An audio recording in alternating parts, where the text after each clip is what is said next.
So hopefully you enjoyed that interview. There's actually, believe it or not, that was actually like a 40-minute interview. There are like two significant segments that we figured you might not want to sit through at a live event, but we're gonna eventually make them available on the podcast, and we'll probably put them on YouTube as well. So if you really want to see me get awkward with Brad Evans and see my belly falling out of my shirt. But we're here with Bill Predmore, and do you go by Danielle or Danny? Danny Foxhoven of the Seattle Reign.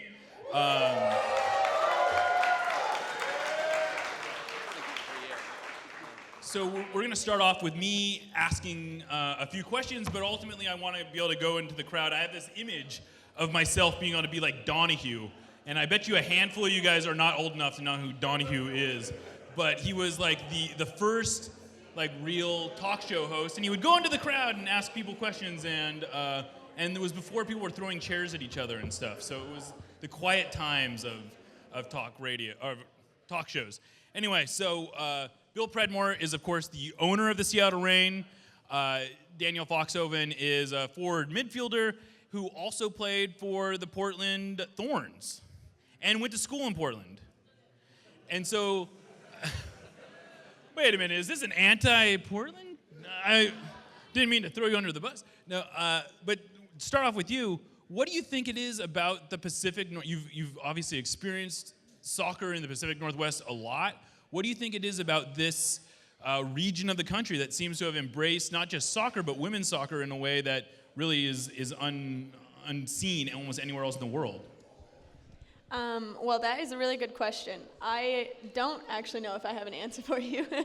But I just think that the Pacific Northwest is amazing for so many different reasons. I'm originally from Colorado, so I feel like the love for being outdoors and the love for like an active lifestyle is kind of embraced both in both places, which was what drew me to the Pacific Northwest in general.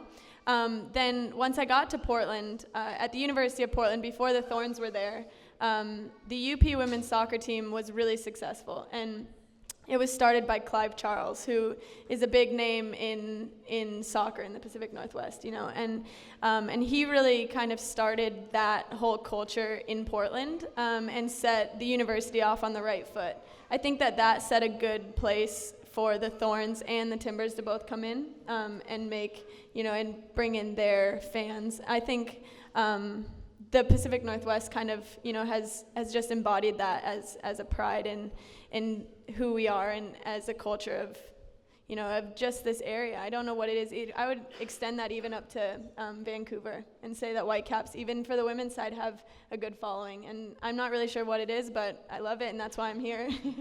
Absolutely. And so the rivalry that exists between the Thorns and the Reign is not quite at the level of Timbers and Sounders, but there's, as we saw, if anyone that went to the NWSL championship game saw that Thorns fans were more than happy to just root against the Seattle Reign, and it was actually an amazing scene how many Thorns fans literally put on FC Casey colors and became FC Casey, and I don't think you would necessarily see that in a lot of places, but it does speak to the passion that the fan bases feel. And was it weird for you, being that you had played for the Thorns previously?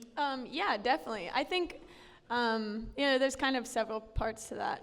I just found out this morning, actually, that there was a sign on the side of Providence Park that said something like, it was from the Dollar Shave Club, and it said something like, your razor blade is almost as, I don't even know what it was, but something against the, Seattle teams. And it, surprised me a little bit, but then I thought about it, and it doesn't, because I know that it goes much deeper than just, Reign and the Thorns, which I actually think is becoming a very big rivalry. And I know how, even having played for the Thorns, now being here, I don't particularly like them. I think he just went over a lot of... I think she just sold you a few season tickets. Thank you. No, but Bill, you've been in, I don't know if you're from here, but you've been here for quite some time. What did you see, what made you get into into owning professional sports teams, and what about being in Seattle was particularly attractive about starting a from scratch women's team that Laura Harvey always is happy to remind us you guys were literally buying cones? Yeah, I say fax machine, she says cones. But yeah, well, I grew up here, so I never really lived anywhere else, so it made sense to have the team here. I think, for a long time, I think, had been following the women's game. My wife played at, unfortunately, Oregon State. And so I think we were closely following the game, and this sort of opportunity got introduced to me and pursued it, and one thing led to another. And how would you say that the first 3 years of being a professional sports team owner has gone in comparison to what you maybe expected it to be? Yeah, I didn't really have a preconceived notion of what I was getting myself into. I think it's probably been more emotional roller coaster. I mean, the first season, which Danny thankfully missed, although you got a goal against us, I think, in the low point of the first season. So down in Portland, Laura and I think were ready to sort of jointly commit suicide. That it was brutal. So and thanks to you. So that was a low, and but the last two seasons have gone pretty well up until like the last 90 minutes of the season. So yeah, highs and lows that are deeper than and higher than I expected. So you got into an industry, if you want to call professional women's soccer an industry, that had not a great track record of success. There had been 2 leagues that had failed previously. What about this league did you think was going to be different, and what about your own belief in what you could bring to the table that you thought could be different? And we're going into year 4, which is unprecedented age for a professional women's league in North America. And I mean, I guess, what did you see, and what do you think you guys have done right to get to this point? Yeah, I mean, to your point, so going into year 4, it's just never happened. And all the other women's leagues, or the 2 other ones, have tipped over after 3 seasons. It's really been expense-driven. There are different situations with WSA and WPS, but I think the key here has been getting the expense structure right up front, single entity. It's basically the same structure as MLS. So I think there's not exactly security, but maybe sanity in expenditures. So I feel like we've got a structure that we can build on for, ideally forever here.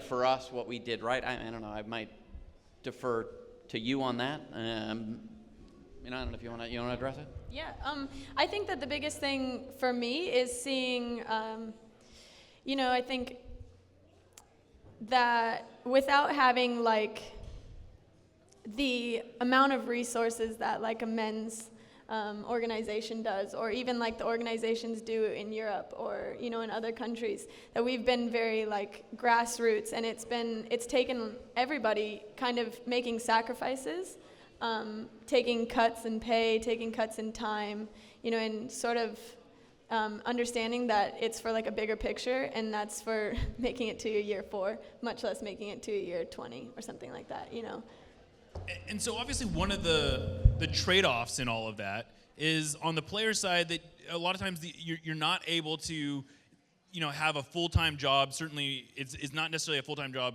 12 months a year for a lot of players.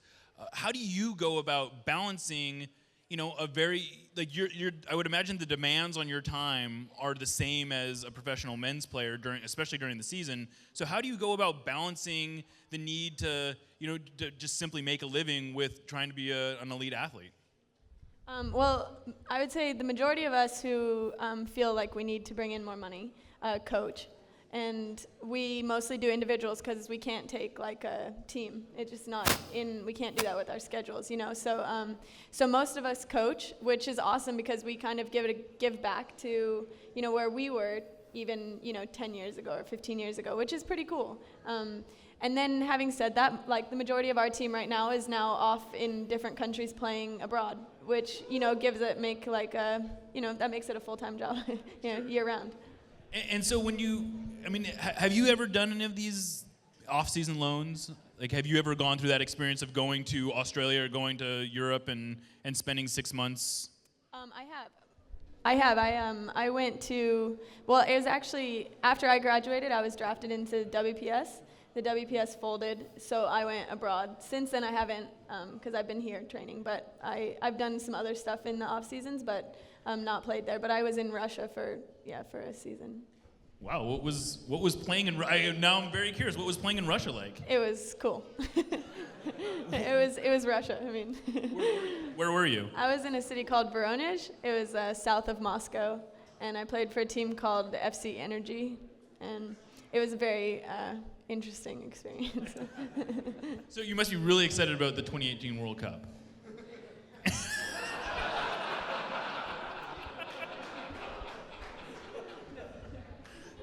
I suppose that's probably the best left at that point. So what do you, as an owner of a team that has to balance a very real salary cap, and yet you clearly have, attachments to players and you want to make their lives as easy as possible, what does the club do to help facilitate, a better balance than maybe, like, is that an advantage that you can exploit, that you can potentially provide a better off-the-field experience for players? Yeah, I mean, I think we came into this understanding, and so Portland was the first. They were in at the beginning, one of the first 8 teams, understanding this massive advantage from an infrastructure perspective and really an investment perspective that they were capable of. So we had to find a different thing to make us special. I think getting Laura, which ultimately was luck. Right? I wish I was. Can't really say I was clever. It just, it was just sort of one of those magical things that worked out. I think her philosophy, the way she interacts with the players, is just different from what you typically see out there. And I think we have tried to invest in this, philosophy, I suppose, which is, it's people, not players. That these guys are not making a ton of money in almost every instance, and doing the things that we can do to make their lives a little bit easier. That.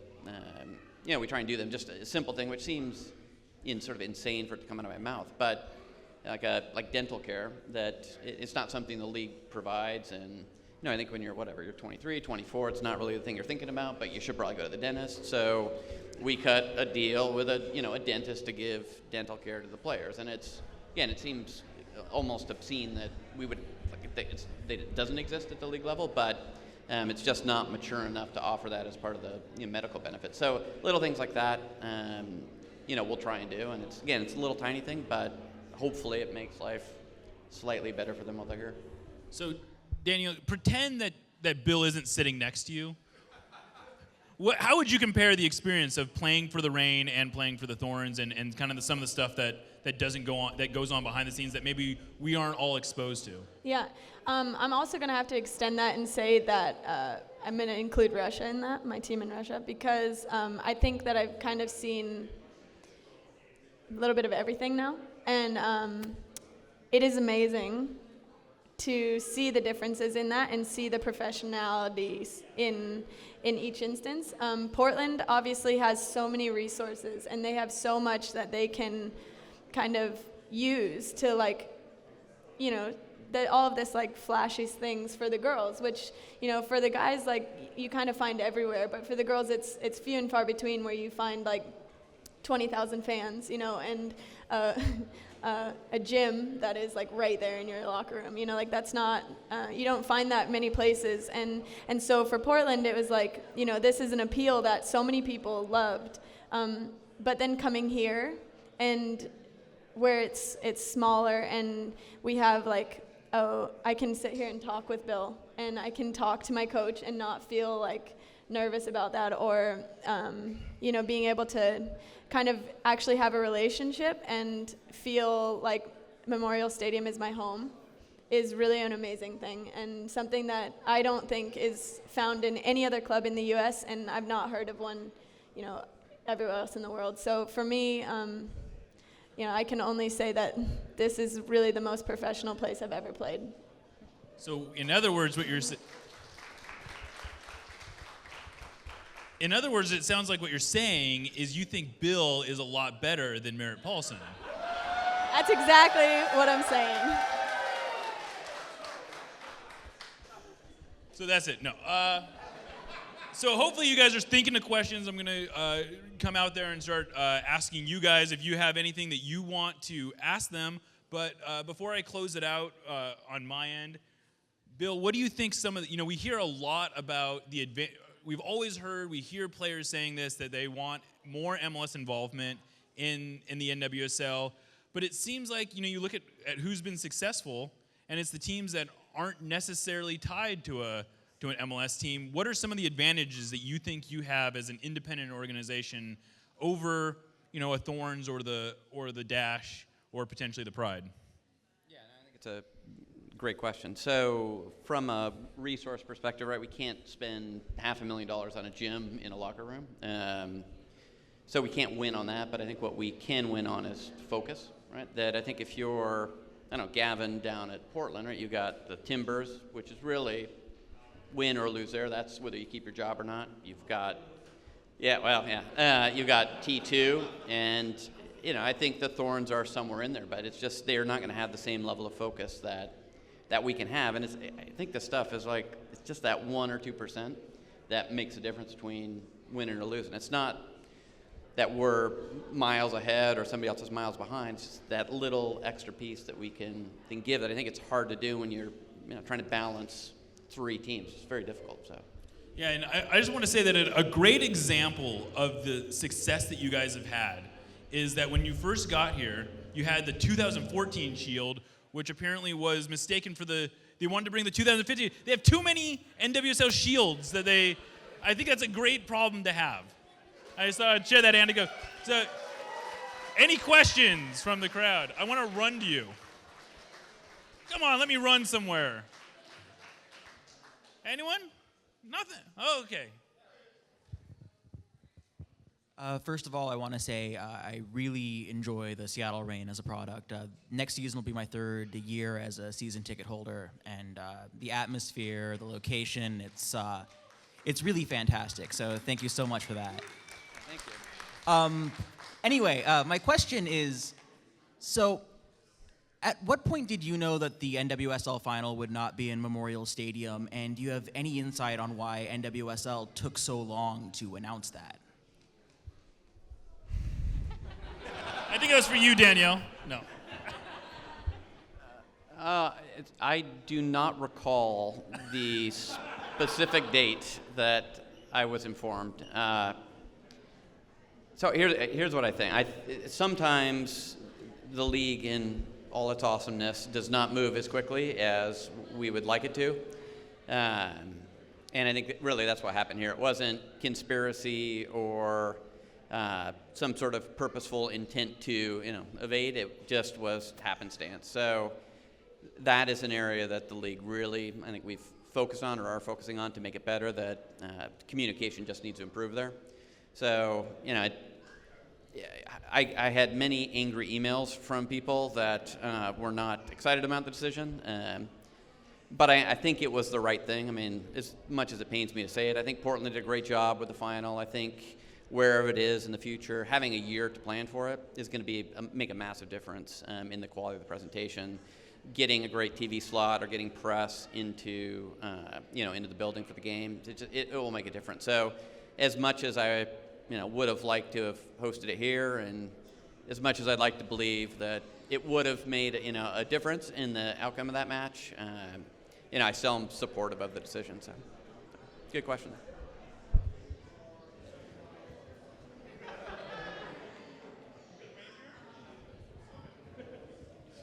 One of the more interesting things this year was your experiment with giving video cameras to the various members of the team, and ending up with things like the egg game. And where did that idea come from, and what's some of the more interesting things that you didn't make to the web? Did you end up with a camera? I did end up with one, but I don't think that it ever made it to never press. make it to No, I air? don't think Well, it then I'm did. sure that was the Yeah. fascinating thing. Everything that I did was awesome, and it didn't make it to air. Yeah.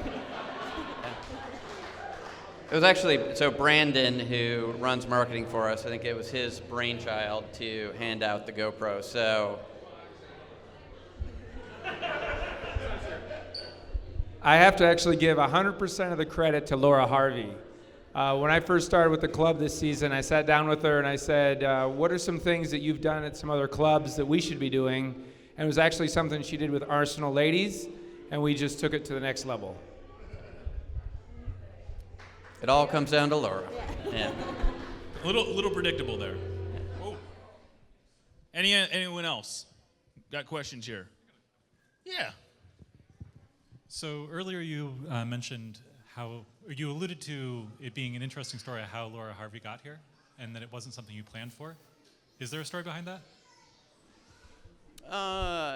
Not a great one. No, I mean we were moving fast and furious. So I think we were awarded the right to have a team in the league at the end of November in 2012, I guess.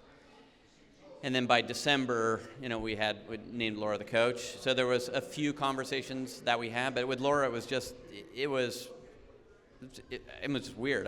Tom Zermani had passed on her resume to me. I'd talked to him about, he was the national team coach at the time. Did he know anybody?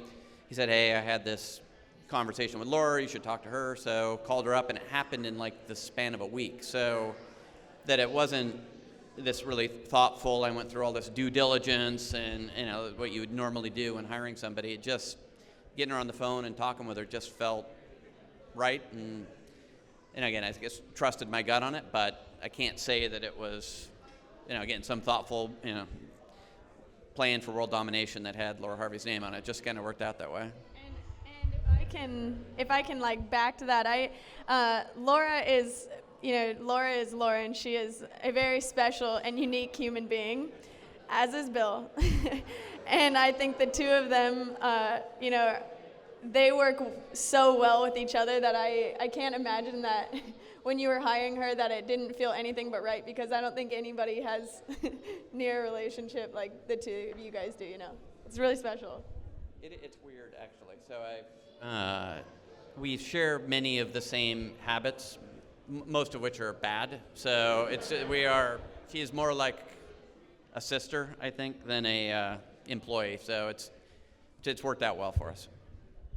So to piggyback on that, I have a question actually for you guys. To piggyback on that, I think is the Washington Spirit or Way game that you got kicked out of the stadium for being on the bench. Is that seems like a good Laura Hart? Is that something like what? Give us the real story of what happened there. All right. So I will occasionally, I'll say most of the time, I will go to the away matches, right? And I'll sort of fly in the morning, watch, and fly out. And it's the stadiums that we're going to, other than Portland. It's not like they're these wonderful stadiums, and there's this suite where I'm being put up in. So I will, No, they're like high school football stadiums. Yeah. So I have liked to just stand behind the bench, and I think people generally don't know that I'm sitting there. So I am, although quite passionate, usually keep my mouth shut. I'm not talking to the refs or yelling at Laura or anything. I just kind of shut up and watch the game. And I think somebody at Washington took offense to that and preferred that I not stand there. So one thing led to another. I will say, do not believe everything you read on Twitter. So that was my first really nightmarish sort of Twitter experience, which I will not go into the details, but things got a bit blown out of proportion. So, but yeah, I don't know that you'll see me down there much anymore. So, unfortunately, unless I think if I name myself assistant coach, then I can actually sit on the bench. So, but I don't think I will do that. So I'll watch from the stands in the future. So, Danielle, we hear stories about owners that are overly involved, but it does seem like genuinely that Bill involvement in the team is really appreciated by the players. And have you ever been around a team that had an owner who was so really just hands-on and passionate about the product that was being put out there and kind of had so much investment in the players and the coach? I've not had that experience. I've heard a lot of horror stories. I've actually seen a lot more of the opposite, where the owner has no involvement. And Paulson. Say that again? No. Oh. And that is kind of a little bit more of a horror story to me as well, because it just makes, it doesn't really provide much incentive or motivation for the girls to even feel like they want to be a part of the club, and like the owners don't really care. So absolutely, Bill's and Teresa's and the family, the whole Predmore family, support in our club and involvement is like very much appreciated. Like we want them, we kind of want them in there, and it's something that is really nice for us to see. Anything? We're getting to the close of this segment. Anyone else that had a burning question for Bill or Danielle? No? All right. Well, I think that's. Oh, hey, you do got one. Will we win the championship next year? Hell yeah.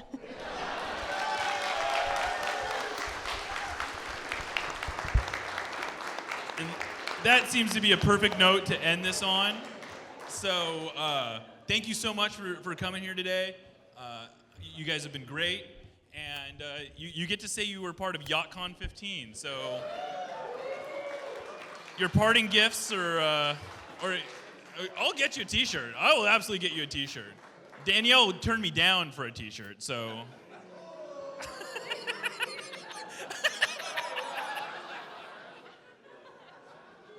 So, no, thank you guys. And I also got to say that the Reign have probably the best social media in all of professional sports right now. So, a hand to Jenny. And it is an amazing, what they've managed to accomplish over there is really amazing, and it's it's been great to see. So.